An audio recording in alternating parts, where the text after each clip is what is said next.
Hello and welcome again to One Vote, One Voice 2017. Now that you've got an overview of our mission, we'd like to introduce concept number 2. Have the political debates left you wanting more? Are you tired of answers that have nothing to do with the questions? Candidates who attack each other instead of tell us how to help our country? Concept number 2, the People's Interview, replaces a typical debate with a format similar to a job interview. The following video is a simulation of a People's Interview.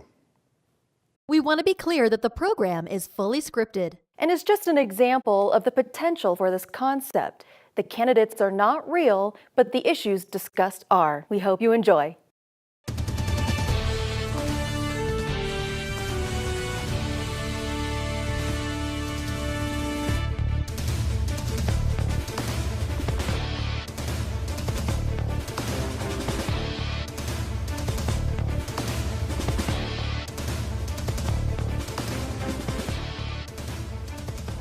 From the studios of the Colorado Public Television station KBDI in Denver, Colorado, my name is Ryan Green. Welcome to the People's Interview. Now we will introduce our 3 candidates for the President of the United States in just a moment. But first, let me explain the guidelines to this venue's unique format.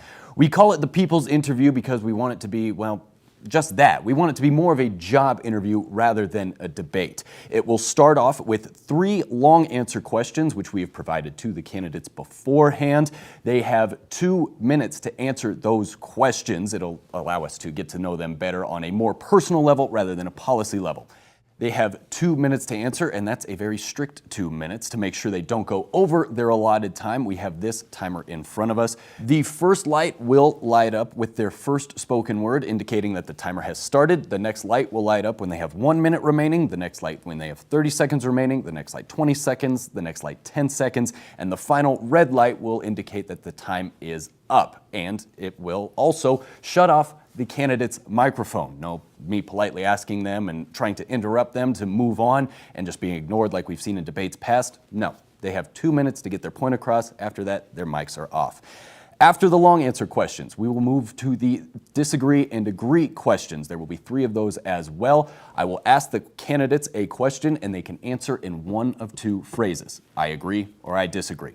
No further commentary. If you want to know more about their policies, head over to their websites. All we want to know is if they agree or disagree with the question asked.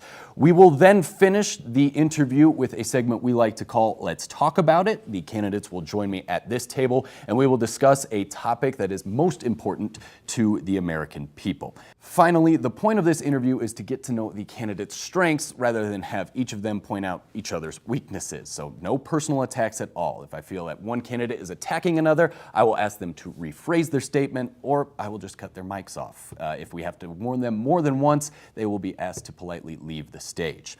This is being streamed on our Facebook page as well as the candidates' campaign pages, and if you want a full list of rules, you can go to our website, onevoteonevoice2017.org. Now, with that, let me introduce you to the 3 candidates for the office of the President of the United States. From my left to the right, we will start with Jennifer Gutierrez, Matthew Rollins, and Robert Kraus. Welcome, all of you. All right, as agreed upon, we will start the interview with the Pledge of Allegiance.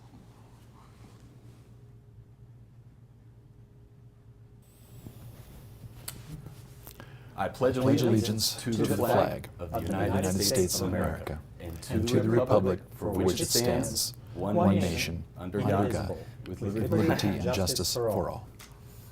All right, beforehand, numbers were drawn at random. Robert Kraus, you will be answering the first question. We have all experienced failure before. Will you please tell America an example in which you failed and what you learned from that experience? Wow, the big one, right out of the gate.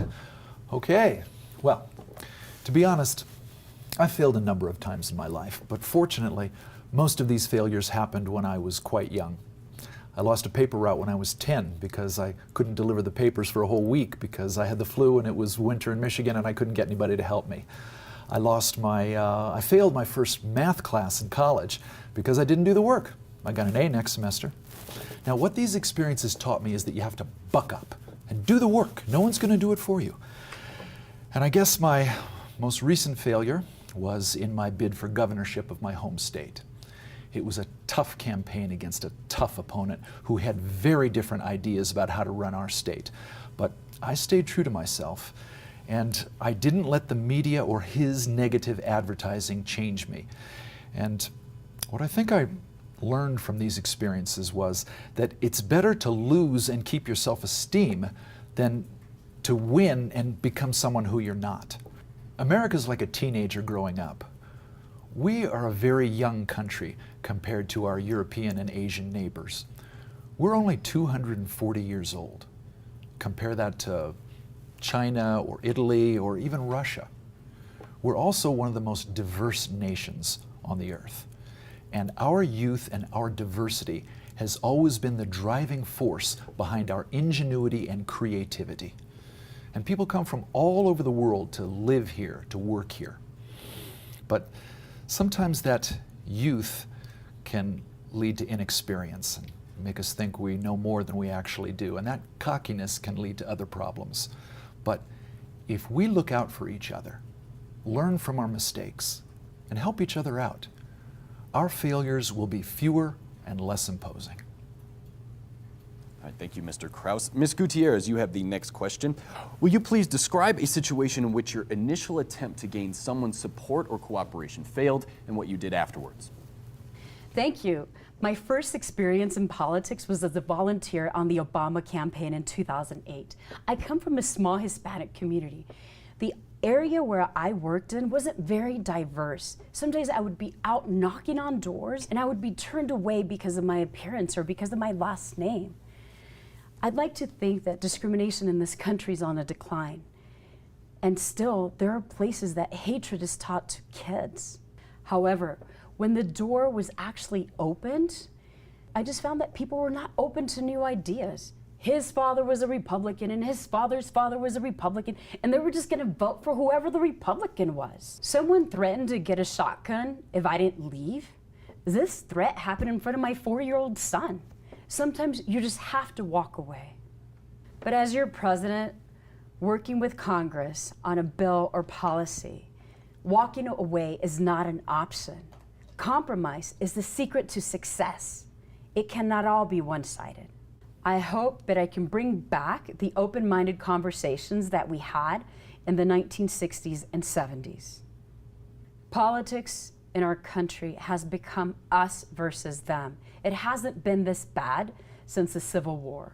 I suggest that we start at the top. Let's remove the aisles from the House of Representatives, so that way there's no reaching across or bringing anyone together. We are all Americans. How about we sit together and have an open, inviting conversation? All right, thank you, Ms. Gutierrez. Mr. Rollins, you are next. Same question as hers. What did you do in a situation in which you tried to gain someone's support and cooperation and failed? Thank you, Ryan. First, I'd like to commend Ms. Gutierrez on her answer.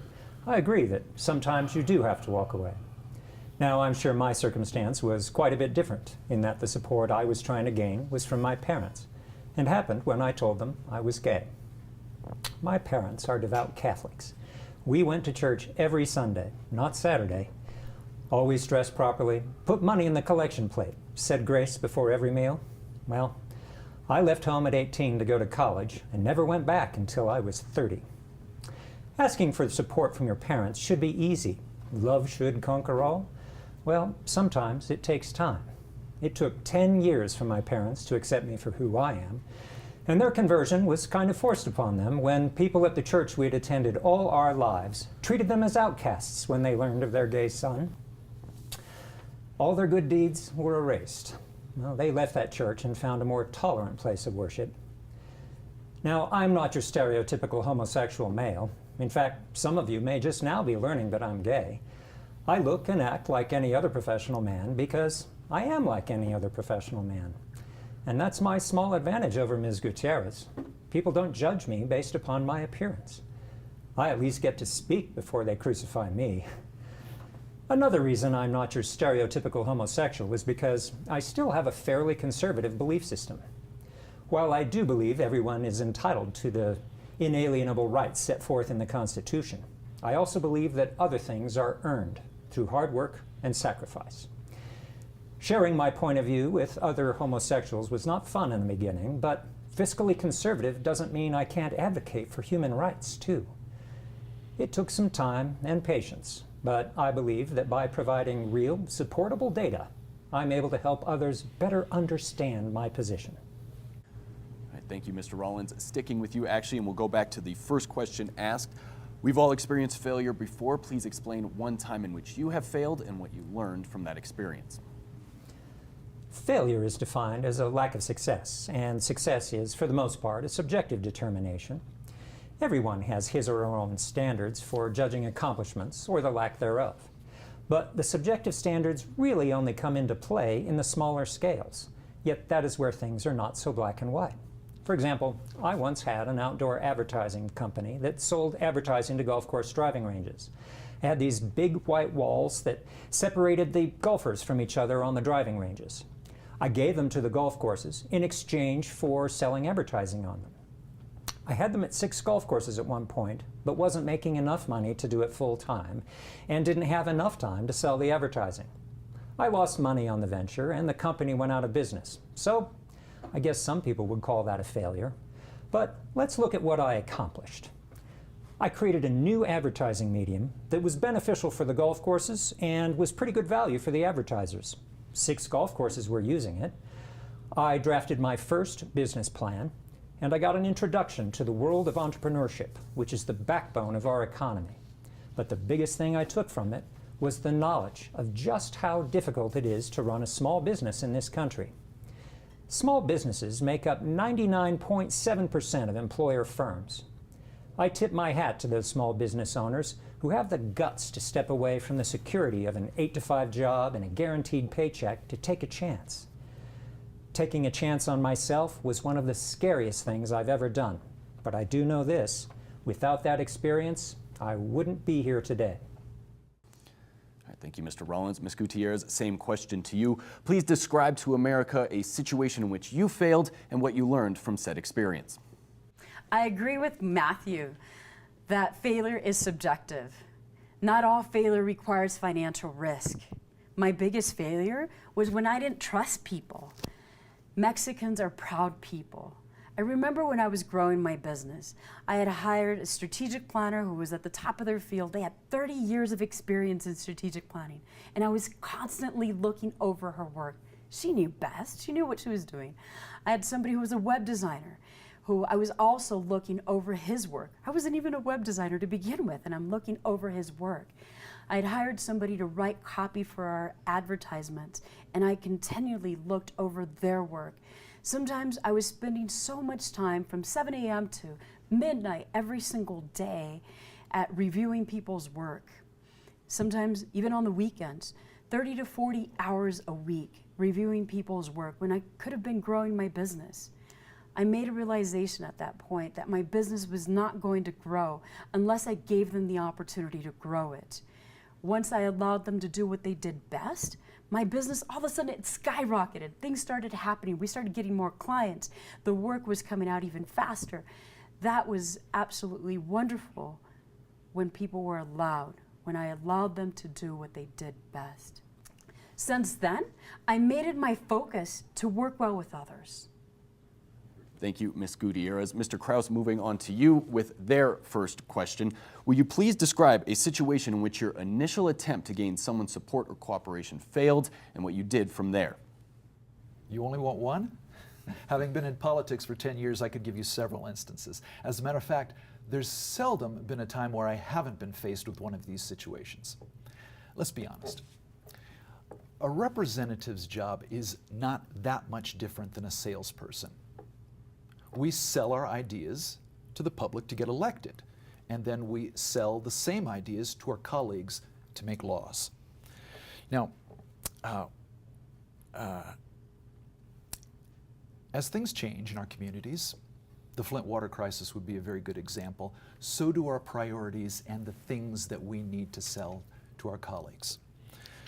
Now, some ideas, it would seem, would be simple to sell. Improving our electrical grid, more funding for education, keeping assault-style weapons, military weapons, and ammunition out of the hands of the public. But certain people in power are influenced by certain people who have a vested interest in making sure things stay the same. And when these elected officials are no longer allowed to listen to reason and no longer serve the constituents that elected them, these are the people that I have a problem with. There's a saying in sales, some will, some won't, so what? Well, I have a friend who taught me another saying that I like much better. He said, make strangers your friends and friends your customers. Now, I like this saying because I like to make friends. And the more people you meet, the more friends you'll make. And these friendships are always more important to me than any ideas that I'm selling.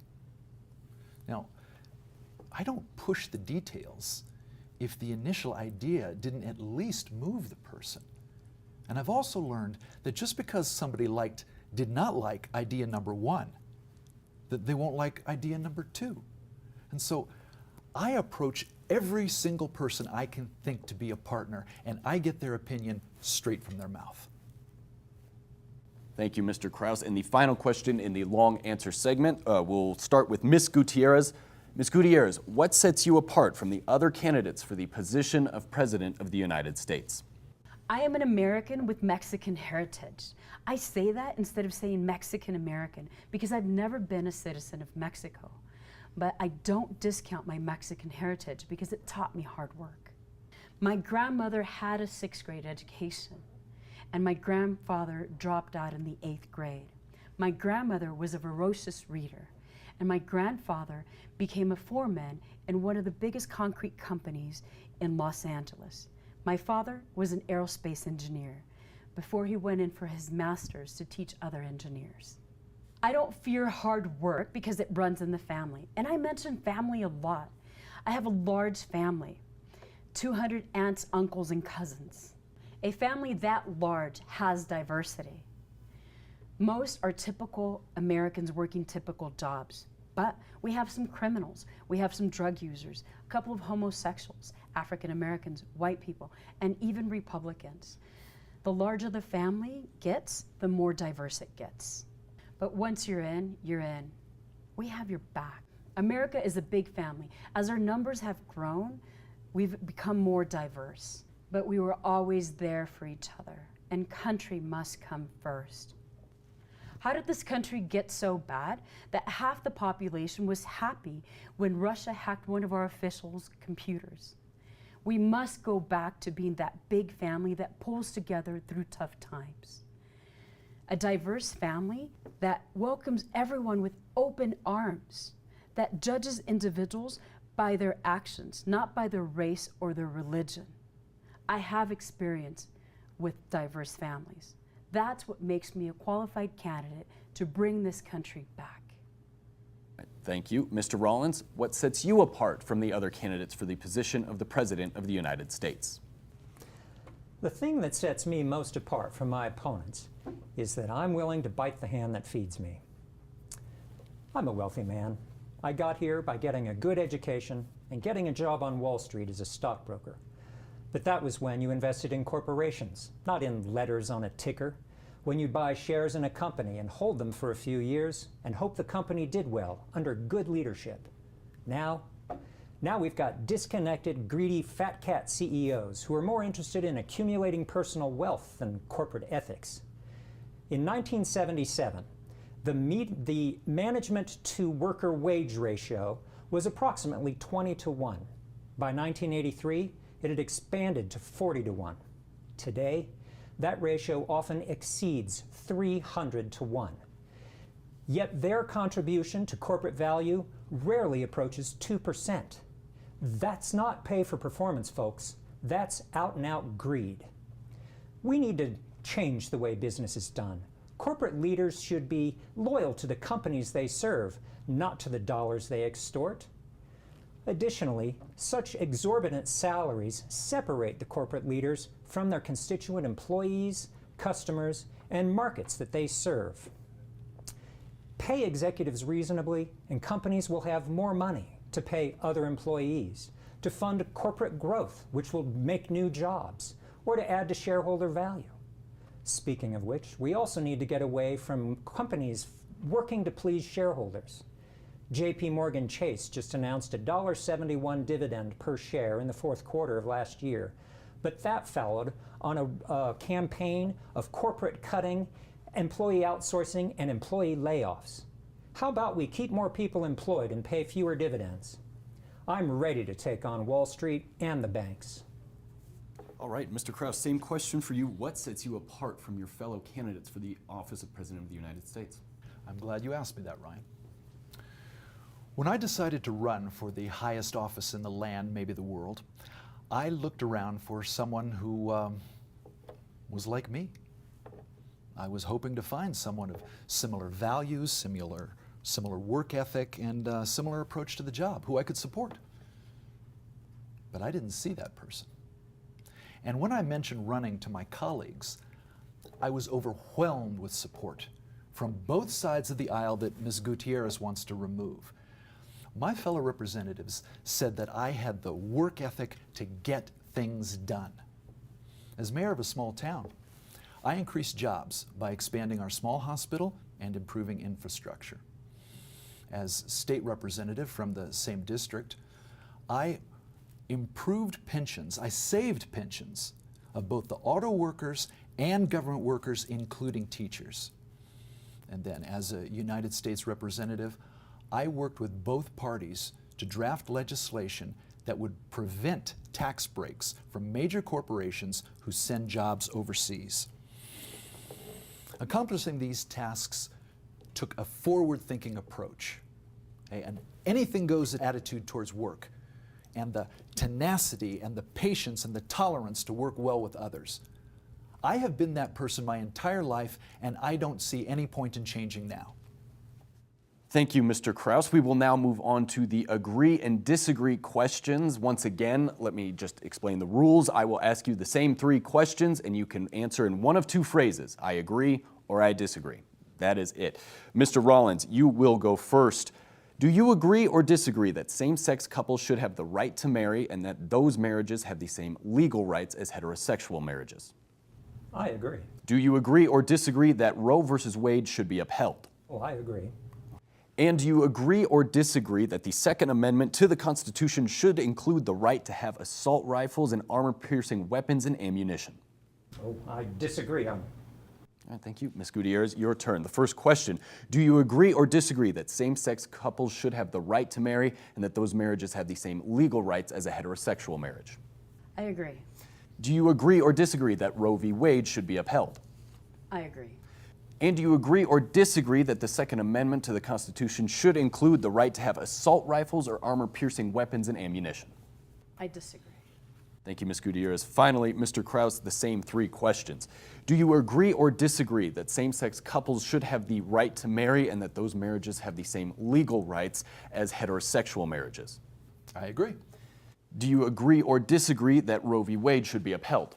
I agree. It is hard enough to We make that. got your answer. No further commenting, please. Finally, do you agree or disagree that the Second Amendment to the Constitution should include the right to have assault rifles and armor-piercing weapons and ammunition?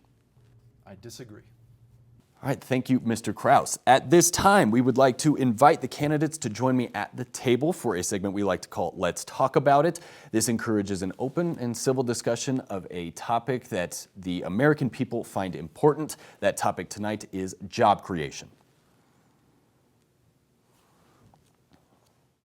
That now brings us to our Let's Talk About It section of the People's Interview. This is an open and civil discussion about the topics that the American people are really concerned about. The topic today that was chosen was job creation. All of you will have a 2-minute opening statement, and that will be followed by a 5-minute open table discussion. Time and civility rules apply, so still, please hold off on personal attacks. Mr. Krause, you will go first. The question is, how do you plan on keeping Americans employed? Jobs are the #1 issue in my mind. Okay. The middle-class jobs that were the key to this country's success in the 1900s have been disappearing at an alarming rate. According to the United States Apparel and Clothing Company and Footwear Association, 97% of clothes and 98% of shoes are manufactured overseas, and sadly, by American companies. It's very sad indeed that American corporations, Ford, Apple, Nike, choose to manufacture very few of their products in their home country. But not all of the jobs that were lost went overseas. Mergers and acquisitions accounted for a lot of them. This chart shows how this country went from a couple of hundred banks now to pretty much 6. My friend Bernie Sanders, he talks about banks that are too large to fail. Well, how did they get too large? Let's take Bank of America as an example. Now, this flow chart shows that Bank of America now consists of what was about 40 US banks. And some of these banks had 100 branches. Now, what happens when a bank is acquired? Well, middle management jobs disappear. Okay, now granted, a few of the banks were acquired because they were failing, but most of them were acquired to make the corporation more competitive, which is just another word for saying more profitable. But profitable for who? For the stockholders, the richest 1% of the people in this country. So, how do we get the jobs back? Break up the banks. If merging them took jobs away, well, breaking them up will bring jobs back. More branch managers, more loan officers, more regional managers. But the most important thing is making sure that these mergers don't happen in the first place. All right. Mr. Rollins, same question. How do you plan on keeping Americans employed? I don't think jobs are an issue at this point. We've seen record job growth over the last 8 years in almost every sector. I see help wanted advertisements for everything from computer programming to nursing to home construction to fast food. I don't think this is unique to Denver, where I'm from. If you want a job, it's out there. At some point, we have to take a look at ourselves. Whatever happened to working your way up from the bottom? I see people in this country who barely have a high school diploma sitting on the couch because they think they're too good to work at the burger joint around the corner. I've seen grandparents taking care of their 26-year-old granddaughter and her 4 illegitimate children because they'd rather get government checks than a job. Now, I was lucky in that both my parents worked for a living, so we could have a nice home and a real vacation once a year. But I still mowed 3 lawns a week for spending money, plus my own family's for free. And I worked at a convenience store after school in 8th grade so I could have extra money. I bagged groceries for 3 years in high school so I could have a car and money for college. I paid for most of my college with loans and work, and when I graduated, I got a job. I worked my way up from the bottom. Listen, every parent wants a better life for their kids. For my generation, that meant getting a white-collar desk job so we didn't have to work the hard manual labor like pouring concrete. I got one, and I worked hard for it. But you know what? There's nothing wrong with working manual labor for a living. I've got a garage full of tools. I've gutted kitchens and bathrooms. I do my own tile work, and I still mow my own lawn. We need to get back to taking pride in what we do and remove the stigma that says that working with your hands for a living isn't as valuable. Without a concrete worker or a construction framer, we wouldn't have new homes, bridges, or roads. The jobs are out there. Go get one. Ms. Gutierrez, your turn. The question is, how do you plan on keeping Americans employed? I agree that jobs are critical to the well-being of people, but I look at technology as the primary culprit. All you have to do is watch one episode of How It's Made to see how much technology has hurt the job market. Machines do much of the work that people used to do. My father grew up in Detroit, and he used to talk about how many people it took to build a car. First, there were the people who built the machines, and then the parts, and then the machines to maintain it. Bigger machines means more parts, faster, fewer people to monitor. Welders were replaced by robots, and computers used to once do the work of 10 people, and now hundreds. Now paperwork is a thing of the past. Filing is more of moving files on your computer, on your hard drive, than actually moving paper around. The scariest thing happened when, in the summer of 2016, when a truck filled with beer drove itself from Fort Collins, Colorado to Pueblo, Colorado. Self-driving vehicles will have a dramatic effect on jobs in this country. There are approximately 3.5 million truck drivers that will be affected. Another 180,000 taxi drivers, 500,000 school bus drivers, 160,000 transit drivers. And in general, there's another 1 million that are going to be affected. What about the auto insurance industry? Safer cars? What about self-driving taxis? The fact that we're not going to need to own a car at all. Everything's going to be changing. There has to be a time when we ask ourselves, how will this affect everyone? When it comes to technology, just because we can doesn't mean that we should. All right, thank you, Ms. Gutierrez. Now that brings us to the open discussion portion. For 5 minutes, we will just let you guys talk. Time and civility rules apply, so still, please hold off on personal attacks. Let's go with Mr. Rollins first. Well, thank you. I think Ms. Gutierrez makes a good point, but we should also agree that just because we agree not to use technology doesn't mean someone else won't. And I think the same applies to Mr. Krause's opinion on mergers. Mergers do help companies stay competitive, and they don't always cost jobs. For example, larger supermarket chains can negotiate greater discounts from their suppliers. Mr. Krause. I do agree that larger is better for certain companies.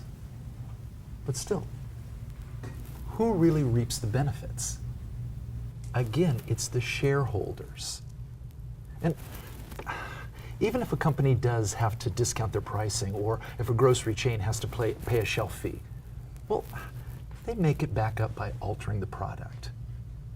Do you remember the day when ice cream was sold in gallon and half-gallon containers? Well, now, a half a gallon is 1.5 quarts. Yogurt companies don't fill the cup anymore, and candy bars, they got smaller and the price went up. All right, Ms. Gutierrez. I agree with Mr. Krause. Profit and greed continue to drive our economy. And as long as technology continues to make corporate America rich, we will not be able to stop it. So what is the solution? First, we need to let technology take jobs from other countries. Let China make the iPhones and electronics. There's a limited number of people who need or can afford that. How about we focus on the consumables? I suggest that we focus on socks and underwear. Everybody needs socks and underwear. There's very little technology that is needed. We still have a large population of unskilled labor, people who can't afford college or trade school, but who can still work. Mr. Rollins. But that won't change anything if we don't change our own people's mindset. The whole reason we have an immigrant labor workforce in the first place is because that same unskilled labor pool you're talking about doesn't want to get their hands dirty.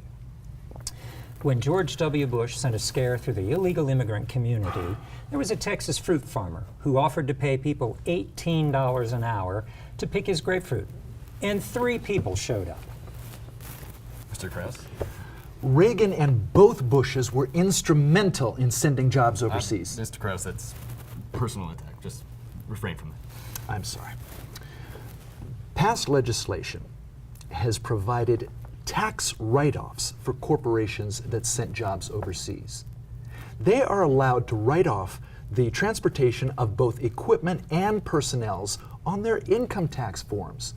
They are essentially getting a tax refund for taking away jobs. Ms. Gutierrez. I'd like to clarify that not all unskilled laborers are Hispanic or illegal in this country. South Carolina was once one of the centers of the textile industry in this country. The factories have been empty for decades, but the biggest disappointment should be the disappearance of the steel mills. Imagine living in a place called the Rust Belt. The factories that help build our country are closed and outdated. We couldn't even build another steel mill without buying machines from China.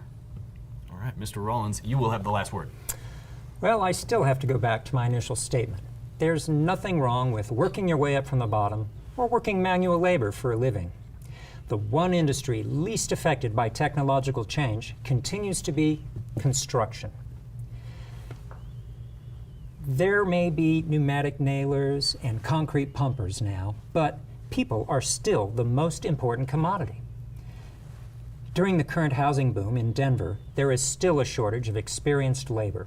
This has pushed the time to build a new home from 6 months to over a year. Builders are paying top dollar for talented contractors. At the same time, talented computer programmers are in high demand. Both technology and manual labor can thrive in our economy. We just need to know how to blend it. All right, well, there you go. That concludes the People's Interview. We would like to thank the Colorado Public Television station, KBDI, for hosting us, letting us use their technology and their studio. And, well, for the candidates and crew, I am Ryan Green. Thank you so much for joining us. Have a pleasant evening.